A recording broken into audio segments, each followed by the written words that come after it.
आज के इस कार्यक्रम में आपका बहुत बहुत स्वागत है, अभिनंदन है। आप सभी को मेरा नमस्कार। मैं आपके बीच में नक्षत्र राशिफल 2022 प्रस्तुत कर रहा हूँ। पूर्व के कार्यक्रम में हमने मेष राशि से लेकर मकर राशि तक आपसे चर्चा की है। आज हम अंतिम दो राशियां कुंभ राशि और मीन राशि के बारे में आपसे चर्चा करेंगे। उनके राशिफल के बारे में हम जानने का प्रयत्न करेंगे कि कैसा रहेगा 2022 इन राशियों के लिए। नक्षत्र ज्योतिष में महत्वपूर्ण भूमिका निभाते हैं। जीवन पर प्राय इनका प्रभाव रहता है। इसीलिए नक्षत्रों पर केंद्रित रखकर हम राशिफल आपके बीच में साझा कर रहे हैं। ज्योतिष से जुड़ी हुई बात हम हर कार्यक्रम में करते हैं। कार्यक्रम को शुरू करने से पहले एक बात ज्योतिष के लिए हम करना चाहते हैं कि जन्म कुंडली देखने के समय लग्न कुंडली को प्राथमिक तौर पर देखा जाता है। मुख्यतः ज्योतिष में लग्न कुंडली पे ही आधारित हम अध्ययन करते हैं। यहाँ पर लग्न कुंडली को ज्योतिष में प्राण स्वरूप कहा गया है। वहीं एक और कुंडली चंद्र कुंडली होती है। वो भी इतनी महत्वपूर्ण है कि अधिकतर घटनाएं हम वहां से देख पाते हैं, समझ पाते हैं। ये दोनों कुंडलियां जन्म कुंडली के अध्ययन में बेहद आवश्यक होती है। जहां पर लग्न कुंडली को प्राणों की संज्ञा ज्योतिष में दी गई है, वहीं चंद्र कुंडली को आपके शरीर की संज्ञा ज्योतिष में दी हुई है। ये दोनों अत्यंत महत्वपूर्ण है। वैसे तो षोडश वर्ग पूरा अलग अलग कुंडलियां उसमें बताई गई हैं। विशेष तथ्य को जानने के लिए षोडश वर्ग की कुंडलियों का अध्ययन किया जाता है।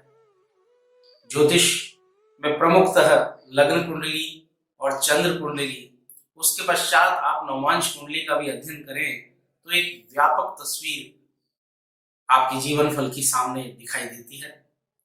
इस प्रकार से ज्योतिष अत्यंत रहस्यमयी और अत्यंत रोमांचक करने वाली है।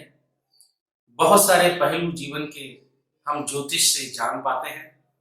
मैं कहता हूं कि जीवन में एक बार कुंडली का अध्ययन अवश्य करवा लेना चाहिए, ताकि हमारे जीवन की जो धुरी है वो हमें जानने को मिले, हमारी विशेषताएं हमको जानने को मिले, हमारे कार्य प्रणाली, शक्ति, बल और हमारी जीवन में भूमिका का अध्ययन हम जन्म कुंडली से कर पाएंगे तो ये शास्त्र अनोखा, ये शास्त्र विलक्षण है। तो साथियों, आइए जुड़ते हैं कार्यक्रम के मूल विषय की ओर। ये मूल विषय है नक्षत्र राशिफल का, और कुंभ राशि के बारे में हम पहले चर्चा कर लेते हैं। कुंभ राशि के लिए 3 नक्षत्र हैं, धनिष्ठा, शतभिषा और पूर्व भाद्रपद।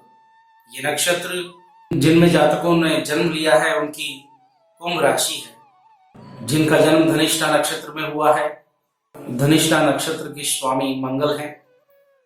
मित्रों, मैं आपसे इतना अवश्य कहता हूं, कुंभ राशि में जिनका जन्म धनिष्ठा नक्षत्र में हुआ है उन्हें इस वर्ष सावधानियां अधिक रखनी है, संभल कर अधिक चलना है। ये वर्ष शनि की 7.5 का प्रथम चरण शुरू हो चुका है, अभी चल रहा है। साल के प्रारंभ से ही अपने कार्य क्षेत्र में, अपने पारिवारिक जीवन में आपको संभल कर चलना होगा। किसी प्रकार की कोई हानि न हो, इसीलिए आपको सतर्क रहना चाहिए। अप्रैल के पश्चात आपके जीवन में खुशियां, शुभ समाचार आपको प्राप्त होंगे। आपके कार्य क्षेत्र में उन्नति दिखाई दे रही है। ऐसी प्रबल संभावना है कि आप अत्यधिक लाभ, अत्यधिक मुनाफा अपने व्यापार जगत में प्राप्त करें। जो लोग कार्य करते हैं, नौकरी पेशा हैं, उनकी भी पदोन्नति यहाँ संभावित दिख रही है।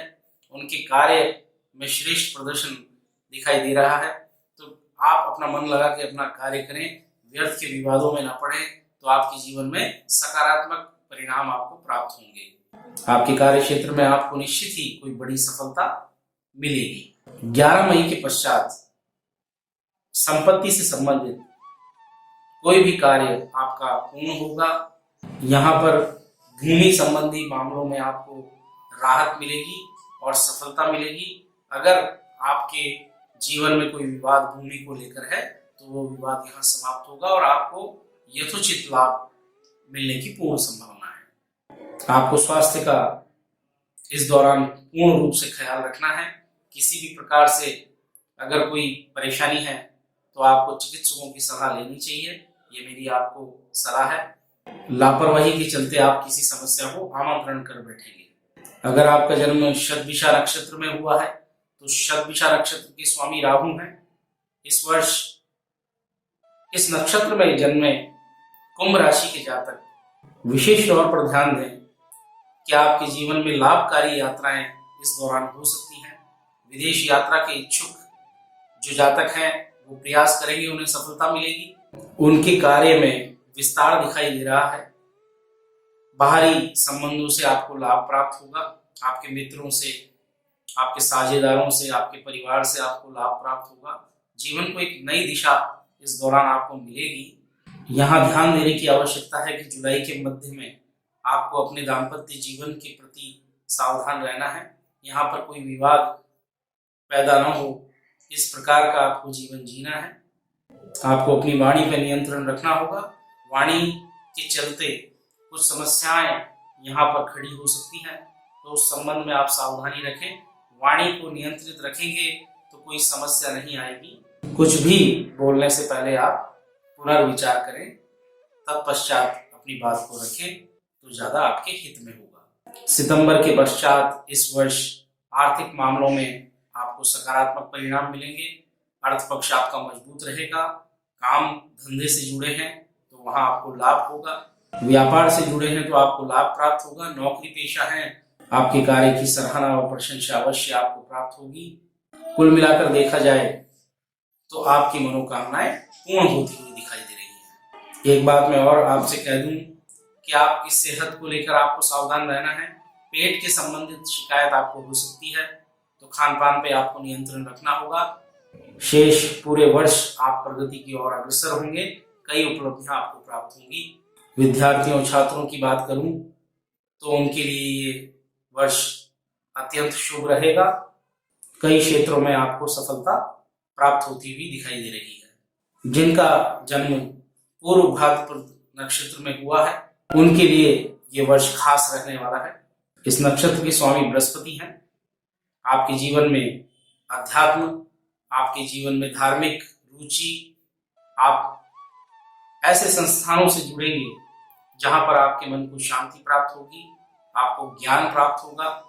यह समय आपके लिए कल्याणकारी साबित होगा। ये संपूर्ण वर्ष आपके लिए अध्यात्म से जुड़ने के लिए एक बेहतरीन वर्ष होगा। चाहे धन की बात हो, घर में सुख शांति की बात हो, दाम्पत्य जीवन, प्रेम प्रसंग, शादी विवाह, इन सभी क्षेत्रों में आपको यहाँ पर लाभ मिलता हुआ दिखाई दे रहा है। खुशखबरी मिलती हुई दिखाई दे रही है। संपत्ति में अगर निवेश करना चाहते हैं तो ये वर्ष आपके लिए शानदार रहने वाला है। भूमि, भवन, वाहन, इस प्रकार की रुचि आपकी है तो इस वर्ष आपको सफलता प्राप्त होती हुई दिखाई दे रही है। अपने व्यापार से आपको लाभ मिलेगा। व्यापार कारोबार से लाभ है। विद्यार्थियों को लाभ है। नौकरी पेशा लोगों को यहाँ पर मेहनत करनी होगी, लाभ अवश्य मिलेगा। ये संपूर्ण वर्ष कुंभ राशि वालों के लिए कई क्षेत्रों से उपलब्धि लेकर आ रहा है। थोड़ा विचलित हो सकते हैं, थोड़ा परेशान हो सकते हैं, लेकिन कुल मिलाकर ये वर्ष आपके लिए लाभकारी रहेगा। आइए बढ़ चलते हैं अगली राशि की ओर। ये राशि है मीन राशि। मीन राशि के जो नक्षत्र हैं वो हैं पूर्व भाद्रपद, उत्तर भाद्रपद व रेवती। ये तीनों नक्षत्र मीन राशि के हैं। जिन जातकों का जन्म इन नक्षत्रों में हुआ है उनकी मीन राशि है। मीन राशि के लिए वर्ष कैसा रहेगा आइए जान लेते हैं। जिनका जन्म पूर्व भाद्रपद नक्षत्र में हुआ है, इस नक्षत्र के स्वामी बृहस्पति हैं। इस राशि के स्वामी भी बृहस्पति हैं।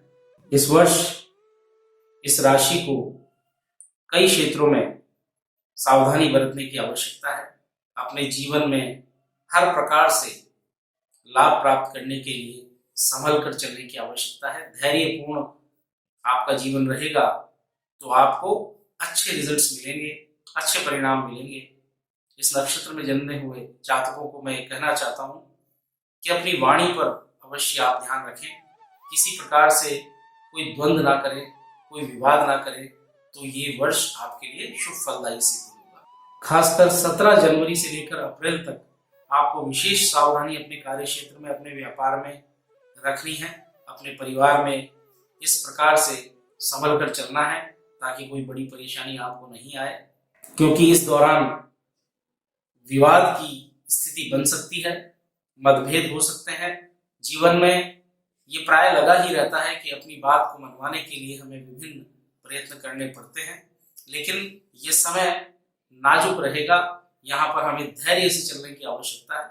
वही मेरी सलाह है कि अगर स्वास्थ्य की दृष्टि से आपको कोई परेशानी है तो आपको विशेष रूप से यहाँ सलाह लेने की आवश्यकता है। चिकित्सकों के द्वारा परामर्श लेकर आप अपने जीवन को सुखमय बना के रखें। यहाँ पर लापरवाही के चलते आपको समस्या उत्पन्न होगी तो ये ध्यान रखने की आवश्यकता है। अगर आपका जन्म उत्तरा भाद्रपद नक्षत्र में हुआ है तो इस नक्षत्र के स्वामी शनि हैं। इस नक्षत्र में जन्मे हुए जातकों के लिए ये वर्ष काफी कुछ प्रदान करने वाला रहेगा। जीवन में एक नई उमंग और ऊर्जा आप महसूस कर पाएंगे। इस वर्ष मुख्यतः देखा जाए तो 15 मई के पश्चात आपके कैरियर में, आपके कार्य क्षेत्र में बदलाव दिखाई दे रहा है। आपको पदोन्नति मिलने की भी संभावना है। व्यापार में भी उन्नति है। मोटा लाभ इस दौरान आप कमा पाएंगे। अर्थ पक्ष मजबूत रहेगा। ये वर्ष आपके लिए धन कारक सिद्ध होगा। जो नौकरी पेशा है उनके स्थानांतरण के योग बनेंगे। ऐसी प्रबल संभावनाएं हैं कि उन्हें इच्छित स्थान प्राप्त हो। कार्य क्षेत्र में अनुकूल समय और स्थितियां आपको प्राप्त होंगी। छात्रों और विद्यार्थियों के लिए अनुकूल समय 16 अप्रैल से शुरू होगा। यहाँ पर विशेष उपलब्धियां और सफलताएं विद्यार्थियों को प्राप्त होंगी। अपने लक्ष्यों को प्राप्त करने के लिए उनके लिए वर्ष शानदार रहेगा। उन्हें पुरस्कार व प्रशंसा प्राप्त होगी। आपके दाम्पत्य जीवन में विशेष शानदार परिणाम रहेंगे। बहुत ही सुख शांति का आभास आपको होगा। सहयोग आपको प्राप्त होगा। अपने जीवन साथी से भरपूर प्रेम आपको प्राप्त होगा। स्वास्थ्य की दृष्टि से देखा जाए तो आप त्वचा संबंधी एलर्जी से परेशान रह सकते हैं, तो इस संबंध में आपको ध्यान रखने की जरूरत है। अगर आपका जन्म नक्षत्र रेवती है, इस नक्षत्र में आपने जन्म लिया है, तो इस नक्षत्र के स्वामी बुध हैं। ये वर्ष 2022 आपके लिए कई प्रकार से शुभ फलदायी सिद्ध होगा। जो लोग नौकरी की तलाश में हैं उनको एक अच्छी नौकरी इस दौरान प्राप्त होगी। व्यापार में उन्नति और लाभ दिखाई दे रहा है। मार्च और अगस्त के महीनों में कुछ समस्याएं आपके कार्य क्षेत्र को लेकर पैदा हो सकती हैं, तो उस समय आपको संभल कर चलने की आवश्यकता रहेगी। स्वास्थ्य के लिहाज से देखें तो नाक, कान, गले के संबंध में आपको परेशानी रह सकती है, तो कहीं लापरवाही न करें और यहाँ पर ध्यान दें। यहाँ पर स्वास्थ्य के प्रति आपको गंभीरता से ध्यान देने की आवश्यकता रहेगी। जो लोग प्रेम प्रसंग में हैं उनके लिए अनुकूल समय रहेगा।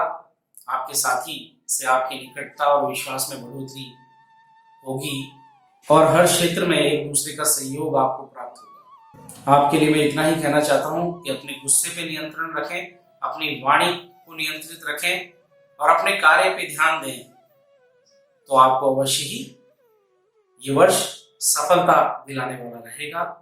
तो साथियों, आज हमने बात की कुंभ राशि और मीन राशि के लिए कि किस प्रकार से ये 2022 नया वर्ष नक्षत्रों पर आधारित रहने वाला है। हमें यही आशा है कि ये कार्यक्रम आपको पसंद आया होगा। अगर आपने हमारे कार्यक्रम को पसंद किया है तो हमारे चैनल को सब्सक्राइब करें, लाइक करें, शेयर करें। हम आगे भी ज्योतिष से संबंधित कई कार्यक्रम आपके बीच में प्रस्तुत करेंगे। हम यही आशा करते हैं कि ये वर्ष आपके लिए शुभ मंगलदायी हो, आप तरक्की करें और ज्योतिष से संबंध में कई कार्यक्रम आपके बीच में हम रखेंगे, उनका आप लाभ लें। आज के कार्यक्रम में इतना ही। आप सभी को मेरा नमस्कार।